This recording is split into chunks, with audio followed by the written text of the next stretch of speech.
Assalamualaikum warahmatullahi wabarakatuh. Salam satu nafas bagi sobat-sobat ahli zikir nafas semuanya. Semoga kita selalu dikuatkan oleh hembusan nafas ar-Rahman-Nya. Di video kali ini, kita akan membahas kekuatan zikir nafas yang bisa mengubah DNA manusia. Di video sebelumnya, kita membahas mengenai rahasia nafas yang menjadi rahasia huruf Isawi yang berasal dari hembusan nafas ar-Rahman. Dari nafas ar-Rahman inilah segala sesuatu bermanifestasi. Nafas ar-Rahman ini tersembunyi pada hati mukminin. Hembusan nafas ar-Rahman atau nafas dari hati.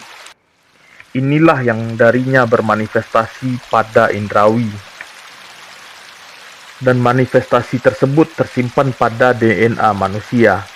Jadi, hati adalah tempat nafas menyimpan memori-memori berupa hasrat, keinginan, dan harapan. Dan DNA adalah tempat bagi nafas memberi berkas yang berasal dari hasrat-hasrat tersebut. Lalu, apakah daya-daya manifestasi dari nafas pada alam indrawi ini hanya ulama-ulama terdahulu saja? Atau hal ini berlaku hanya pada mukjizat para nabi, kekeramatan wali-wali Allah saja?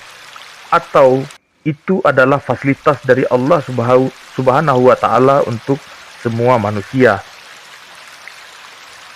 Kita coba lihat penelitian dari dunia modern barat. Kita sebut saja contohnya Dr. Joe Dispenza, seorang ahli saraf, ahli tulang, pengajar internasional, peneliti dan konsultan perusahaan serta penulis dari California, Amerika Serikat. Saat beliau di usia 23 tahun, dia mengalami kecelakaan, ditabrak oleh mobil SUV saat berlaga di perlombaan sepeda di ajang triathlon di Palm Springs.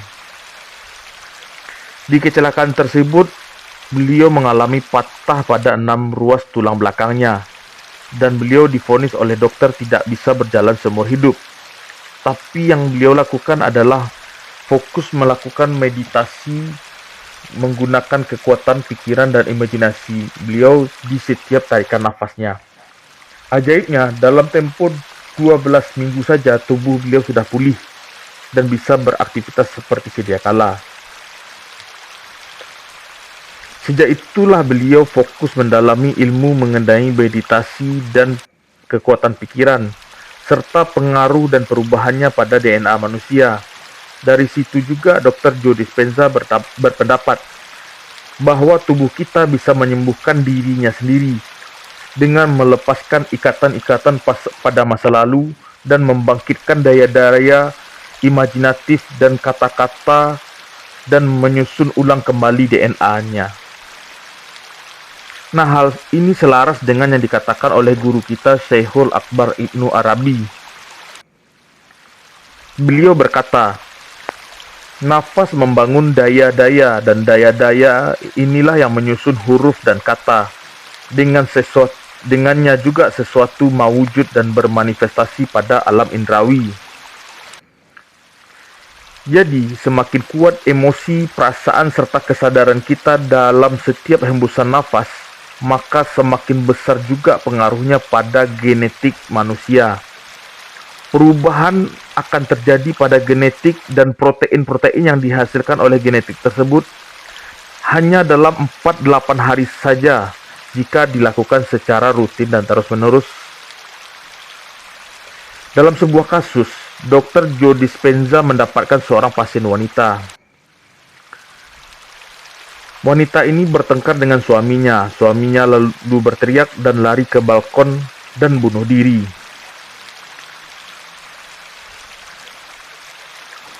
Lalu, kejadian tersebut meninggalkan wanita tersebut dengan 2 anaknya. Kejadian itu sangat membekas, membuat wanita ini sangat stres, kecewa, sedih, sekaligus perasaan bersalah dan menyesal. Dan ingatan-ingatan itulah yang terus diulang-ulang oleh wanita tersebut puluhan kali bahkan ratusan kali di setiap harinya. bangun pagi, tidur, dan saat makan, ingatan-ingatan perasaan negatif itu selalu berulang. Sampai suatu saat dia tidak bisa bangun dan mengalami kelumpuhan. Saat diperiksa ke rumah sakit dengan berbagai tes, tidak ditemukan jawabannya apa yang menjadi penyebab kelumpuhan tersebut. Hal ini juga yang membuat wanita tersebut makin depresi dan stres, karena sudah tidak bisa lagi untuk bekerja dan mengurus kedua anaknya. Dan ini menyebabkan juga wanita tersebut mendapatkan penyakit kanker esofagus, sehingga mengalami iritasi di kulit dan di seluruh tubuhnya, mulai dari muka, tangan, kaki, badan sampai kemaluannya. Dr. Joe Dispenza menyarankan untuk melakukan meditasi kepada perempuan tersebut. Dia melakukan meditasi rutin setiap harinya. Dalam setiap hembusan nafas, setiap tarikan nafas, wanita ini memfokuskan energi dan kesadarannya untuk meregenerasi sel-selnya yang sudah rusak selama ini.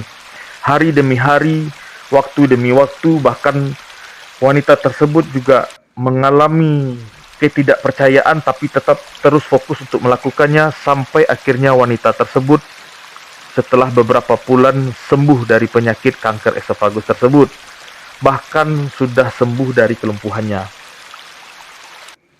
Sekarang saat bertemu oleh Dr. Joe Dispenza, wanita tersebut didapati sudah bersuami baru. Sungguh kisah yang sangat menginspirasi, dan masih banyak contoh-contoh lainnya.